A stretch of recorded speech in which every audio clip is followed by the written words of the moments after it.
Merhabalar efendim, hoş geldiniz. Sizi tanıyabilir miyiz? Ben Ayşe İleri kızım. Nereden geliyorsunuz? Yalova Çınarcık'tan geliyor. Ne rahatsızlığınız vardı? Benim şiddetli öksürük vardı.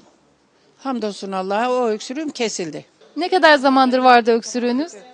Benim işte 1,5-2 ay kadar öksürüğüm devam etti. Ondan da bayağı bir çok fenalaşmaya başlamıştım. Nasıl etkiliyordu öksürük sizi? Öksürüğüm gözlerimden yaş akıyordu. Hep kaçırıyordum üstüme başıma. Çok kötüydüm ben.